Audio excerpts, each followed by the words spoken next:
Isiniwalat ni Mayor Joy kay Arjo, ikinagulat na marami. Isa sa mga mainit na pangalan ngayon sa gitna ng kontrobersyal sa flood control projects ay si Quezon City 1st District Congressman Arjo Atayde. Kasama siya sa mga binanggit na mag-asawang kontraktor na sina Curly at Sara Diskaya. Ayon sa testimonya ng mga Diskaya, umuli nakatanggap si Arjo ng porsyento mula sa mga proyektong hawak nila. Ang sinasabing halaga ay 60 milyon na binigay nila sa ama ni Arjo na si Art Atayde.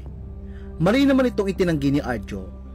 Aniya, wala siyang tinanggap na singkunduling mula sa mga Diskaya o sa kanilang kumpanya.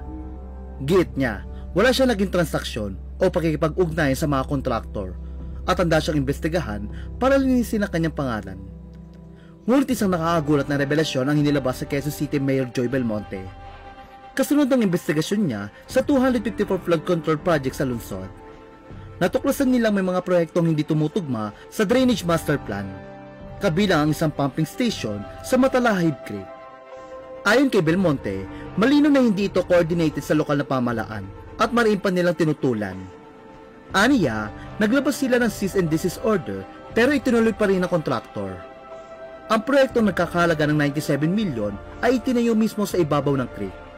Isang infrastruktura na walang saysay dahil wala namang dagat o Manila Bay na mapaglalabasan ng tubig. Mas ikinagulat pa niya nang madiskubre na may karugtong pa itong 250 milyon na budget para sa susunod na mga phase. Lahad ni Belmonte, that was clearly not part of the Drainage Master Plan. That was clearly not coordinated with the city. Clearly, the city objected to it. Nang diretsahan tanungin kung sino ang mababatas ng distrito, walang pag-aatubiling pinangalanan ni Belmonte si Congressman Arjo Atayde. Dagdag pa ng alkalde, noong una'y sinabi ni Atayde na hindi niya alam ang tungkol sa pumping station. Gayunpaman, giit ni Belmonte, malino na nangyari ito sa ilalim ng panunungkulan ni Atayde at siya ang dapat nagbantay sa distrito. Aniya, yes, it happened under his watch. In fact, in the beginning, he told me he didn't know about it. Base naman sa kontrata na accessible sa publiko, ang kontraktor na nasabing proyekto ay ang St. Timothy Construction na pagmamay-ari ng mga Diskaya at Pilastro Builders.